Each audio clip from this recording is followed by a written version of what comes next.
All right, hello Algebra 1B students, it's teacher Kevin here. We're going to go through a lesson. Our learning target here says I can multiply polynomials. So if you've been following with us in class, you've probably done some addition and subtraction with these things called polynomials, but today we're going to multiply them. If you have, at least at the time of this recording, the packet that I use in class, the textbook packet 9-1, if you want to look in page 506 on that, there's something called the FOIL method.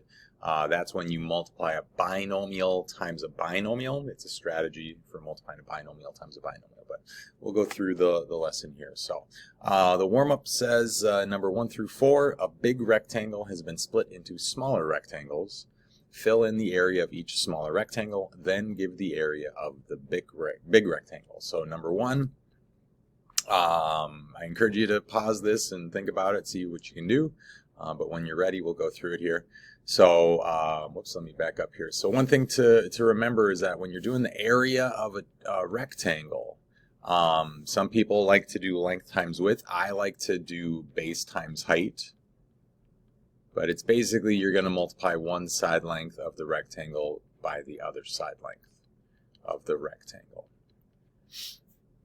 So that might help you now if you want to pause it and think about this. But if we're looking here at number 1, if I look at each smaller rectangle, so if I temporarily ignore the rectangle on the right, but I look at this rectangle here, we'd have a base of, maybe the base is 10, and the height is 4 maybe, 10 times 4 or 4 times 10.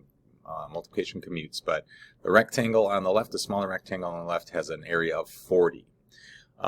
Smaller rectangle on the right, maybe the base is 5 and the height is 4, or again, maybe it's 4 times 5, 5 times 4, 4 times 5, but that's 20. So that's the smaller rectangles on number 1. We're also supposed to give the area of the big rectangle. So for the big rectangle here, there's a couple of ways we could do it. One way would be to say, well, if you look overall at the big rectangle, we have, whoops, why is that not in the spot that I wanted? We have that side length on the left of 4, whether you call that the base or the height, and then the top side would be, you would add these together. What's happening?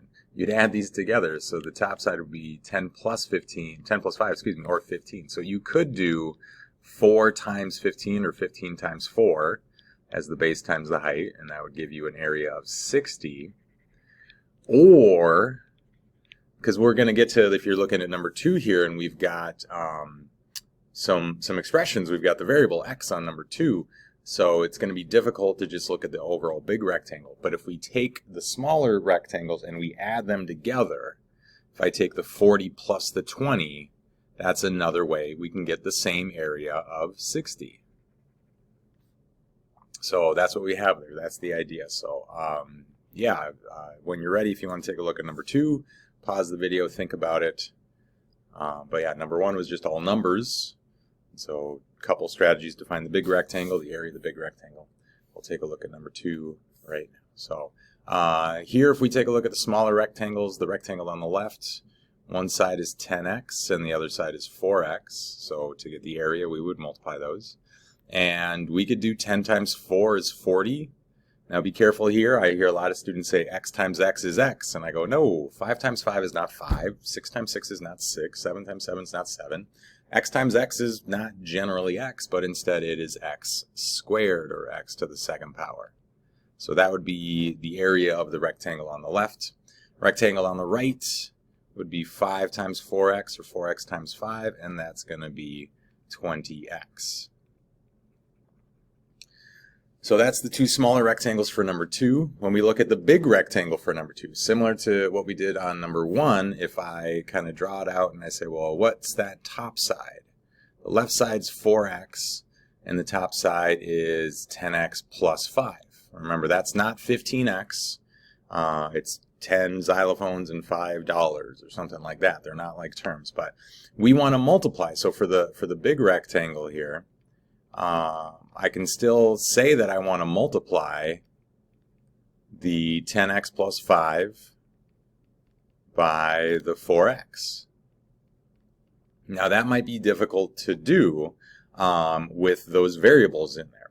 Some of you might remember, well, I'll get to this in a moment, but if we use the strategy from number 1 where we said, hey, you could add those. You could take the smaller rectangles and add them. If we apply that to number 2 here, we could say, well, if you just take 40x squared and you add 20x, that's an expression for the area of the big rectangle. That doesn't combine. It's not 60x squared or 60x cubed. Here I might transition from xylophones to apples. If x is apples, then x squared is apple pie. So I've got 40 apple pies and 20 apples, and that's it. It's not 60 jars of applesauce or anything like that.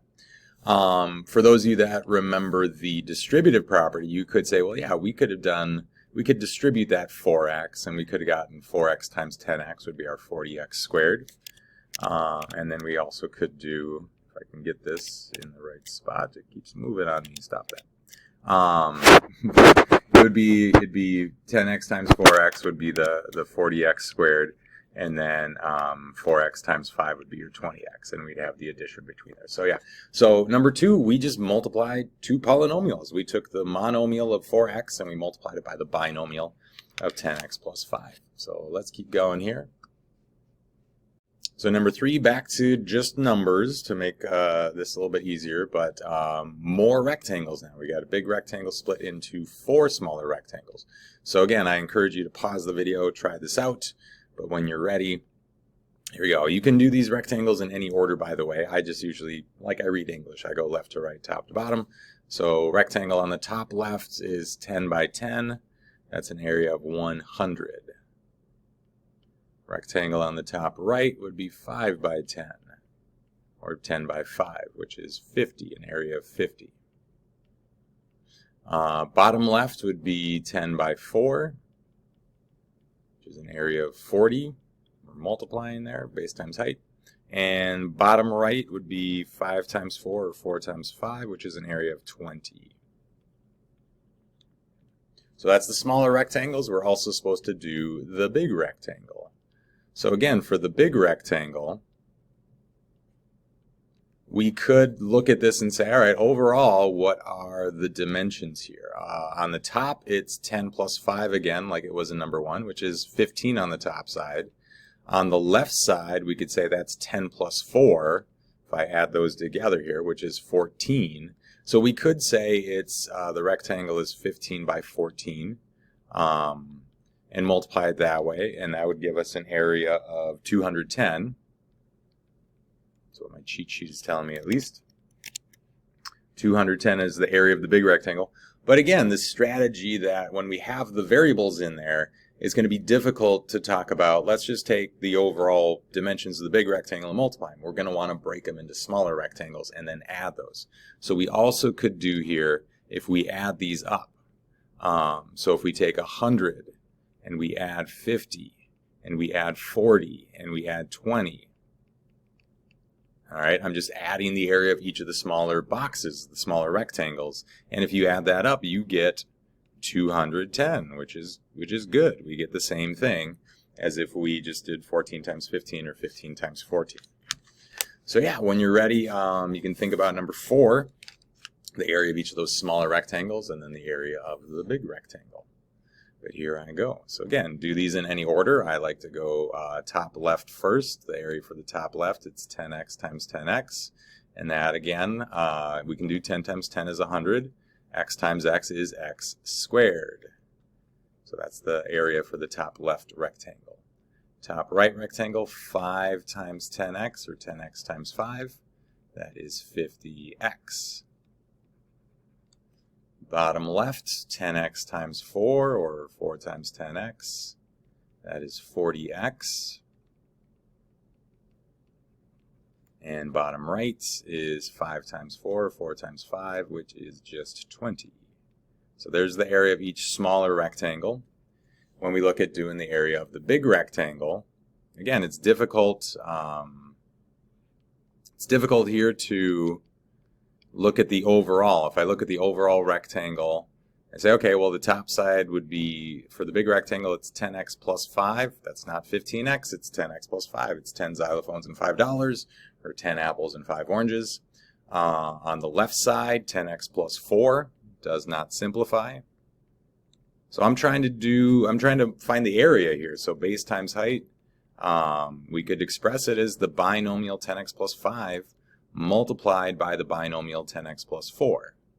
And that's an expression for the area. But if we want to perform that multiplication, that's our learning target, is to multiply these. What I can do is I can just add all the boxes here. So we've got 100x squared for the top left box, plus 50x for the top right box, plus 40x for the bottom left, plus 20. So that would be basically performing the multiplication in a sense, to do the 10x plus 5 times 10x plus 4. Now, the only thing that's different here compared to the previous three problems is here I can combine the 50x and the 40x. You know, it's 100 apple pies plus 50 apples plus 40 apples. I go, oh, that's going to be 90 apples. 100 apple pies, 50x plus 40x is 90x, not 90x squared, 90x. And so that would be my final answer here if I'm doing that multiplication. So yeah, I'm just going to take a moment here for number 2 and number 4. The idea that we performed the multiplication by breaking it down into those smaller rectangles, breaking it down into those pieces, finding the area of each of those smaller rectangles, and then to do the multiplication overall, you know, like 10x plus 5 times 4x, binomial times a monomial, we added the smaller boxes. To do the multiplication on 10x plus 5 times 10x plus 4, binomial times binomial, we broke it into the smaller boxes, and then we found those and we added them up. That's the idea here. So we'll move on here. So to kind of generalize what we're doing here, down at the bottom, if you want to fill in the blanks, so kind of a strategy is to multiply these polynomials. We can multiply each term of the first polynomial by each term of the second polynomial. So we can see here number 4 up above, where 10x plus 5, so the terms in my polynomial, we took the 10x, the first term of the first polynomial, times the 10x and times the 4, multiplied it by each term of the second polynomial. We took the 5, the second term of the first polynomial, and multiplied it by 10x and multiplied it by 4, multiplied it by each term of the other polynomial. We ended up adding these all together at the end. I should probably include that. If I can get here, I was trying to pause the video. There we go. So multiply each term of the first polynomial by each term of the second polynomial and add the results. Okay, simplify where you can, like we did the 50x plus 40x. All right, but I'm going to move on to the next section here. So just doing some practice. We're going to find each product. Product is the result of multiplying. So basically we're going to multiply these polynomials here. So if you like the box method, that's absolutely a good strategy in my opinion. So what we might do here is we might say, let's take the 5 and maybe we put that on the left side, and then let's take the x plus 8 and let's split that. That's 2 terms. We have x and a positive 8, and let's split those up and give each term its own column. So now I can do it like I did on number 2. This box here on the left would be x times 5 or 5 times x, which is just 5x.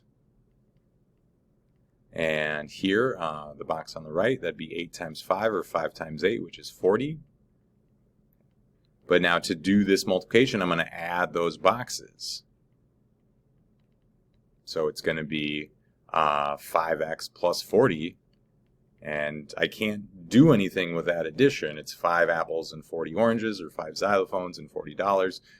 So that's it. I'm done. That's my answer. And I'll put stars by this to set it apart from my work there.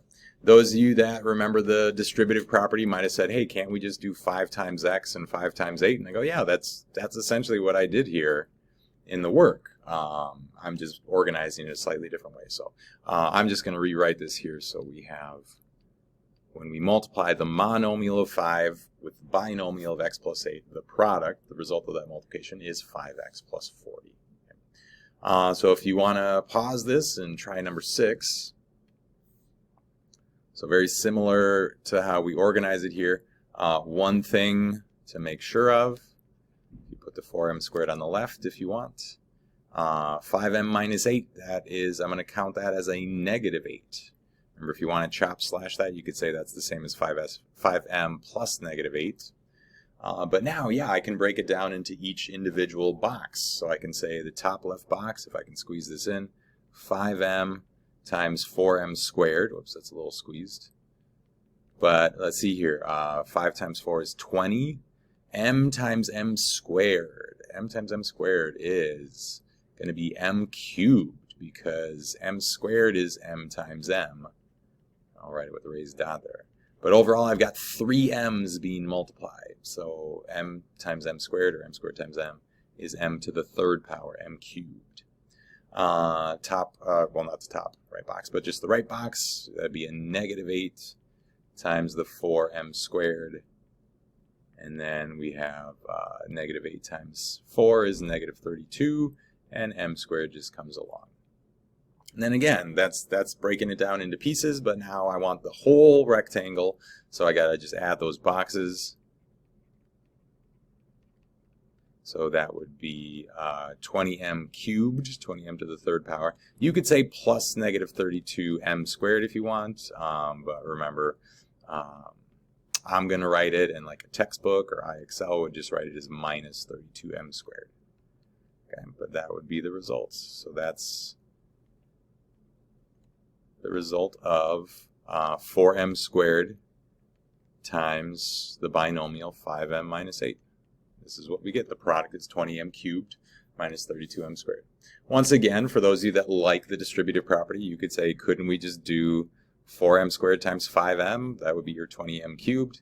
Couldn't we do 4m times a minus 8? That'd be your minus 32m squared. Absolutely, you can do that. Okay.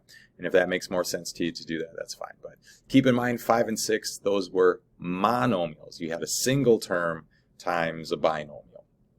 When we get to 7 and 8, that distributive property, what I call the wink and smile, it's a little more complicated if we want to do it that way. Okay. So I'm going to scroll down here.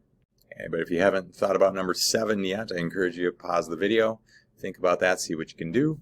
But I'm going to create for myself, this time, this is going to be like in the warm-up, I think number 3 and 4 in the warm-up.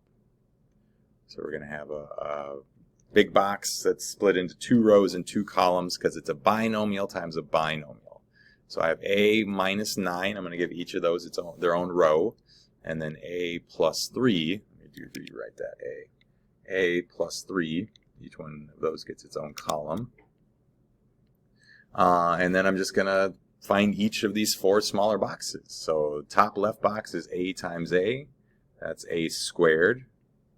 Again, that's not a. It's not 5 times 5 is not 5. 5 times 5 is 5 squared, or in that case 25. But a times a generally is a squared. Top right box, 3 times a, or a times 3. That's just 3a. Bottom left box, a times negative 9, or negative 9 times a, is negative 9a. And the bottom right box, 3 times negative 9, or negative 9 times 3, is negative 27. All right, so now to complete the multiplication, the full multiplication of the 2 binomials, I just have to add the boxes. Add all those boxes. So we would have a squared, oh my goodness, this is not writing very well for me, a squared plus 3a plus negative 9a, or you could just say minus 9a, plus negative 27, or you could just say minus 27. But here is where we have a little bit of simplifying we can do. A squared, if I call that an apple pie, there's no other apple pies. But 3 apples plus negative 9 apples, that's going to be, I'm going to owe 6 apples. Again, if you want to say plus negative 6, that's fine. And then minus 27, or the plus negative 27 oranges, no other oranges to combine there. But there you go. So that's the result. That's the product when you multiply these binomials. A minus 9 multiplied by a plus 3. The product, the result of that multiplication, is a squared minus 6a minus 27. We just multiplied 2 binomials, multiplied polynomials. Okay. So if you haven't tried number 8 yet, pause the video, see what you can do. But again, I'm going to do this box method to organize my work. Remember too, if you want to look in the packet or if you want to look up FOIL, F-O-I-L, it's for a binomial times a binomial. It doesn't work for a monomial times a binomial, or yeah, it only works for the FOIL method. Only works for a binomial times a binomial. But if you want to look it up, if it helps you, go for it. Okay. All right, so splitting this up, just filling in all the boxes. I'm going to pause the video here. All right, so filling in each box, finding the area of each of the individual boxes. That's just monomials times monomials. We can do that. But now if we want to do all of the multiplication, what we just do now is we just add the boxes together. That's all we do, add those boxes. I'm going to pause it here, so I'll write it out. So all 4 of those boxes added together, and then we have the like terms. Negative 2y plus 21y, that simplifies. 6y squared doesn't simplify, doesn't combine with anything else. But that'd be a positive 19y. And then whether you say plus negative 7 or minus 7, either way is okay by me. But that's the result. If you multiply, we were doing these binomials multiplied. So 2y plus 7, that binomial multiplied with 3y minus 1, the result is 6y squared plus 19y minus 7. Okay, so we got a story problem to finish it up here. So once again, I encourage you, if you haven't thought about number 9 yet, take a moment to read it on your own, see what you can do with it. When you're ready, here I go. Number 9 says a rectangle has a height of h inches. The base is 8 inches longer than the height. Write a polynomial expression for the area of the rectangle. Okay, so this one's a little tricky here. We are talking about a rectangle, and that's, the examples we've been doing. We've been using rectangles to do our multiplication, to say the area of the rectangle is base times height. Here, one of the challenges is, if I'm thinking about this rectangle, to say like, all right, well, we've got a height of h, cool, but then this part here, the base is 8 inches longer than the height. That one can be a little bit tricky. So a strategy that you might use is to pretend that you know the height. So just as an example here, I mean, you could pick any number you want. I'm just going with 5. Pretend the height is 5 inches. And then you could say, all right, so then what's the base? The base is 8 inches longer than the height. The base is 8 inches longer than my pretend 5 inches. Well, how long would that be? What's 8 inches longer than 5 inches? And if you think about it, you might be able to figure out oh, well, in that case, your base would be 13 inches. But the important thing is, how do you get 13? And it would be the 5 inches for the height plus the 8 inches longer, plus an extra 8 inches. So all we have to do here is to say, well, remember, we were only pretending it was 5 inches, but if we switch that 5 inches, or whatever number you had, we can just say, well, the base, we can write it as the expression of h plus 8. That's the trick there. 8 inches longer than height, 8 inches longer than 8 would be h plus 8. So those would be the dimensions. We'd have the height of h and the base of h plus 8. And if we're going to find the area, we're going to multiply base times height, just like we've been doing on all these other ones here. And I can break up, basically I am doing h times h plus 8. But if I want to make it look like all the others, I can split up the h plus 8, each term getting its own column, and then find in here, this would be h times h, which is h squared, and this would be 8 times h, which is 8h, and then I just have to add the boxes. So I'll write that down here, but it'd be h squared plus 8h. I can't combine those. That's it. I'm done. So hopefully you found that video helpful. But yeah, keep practicing, and we'll see you in the next video.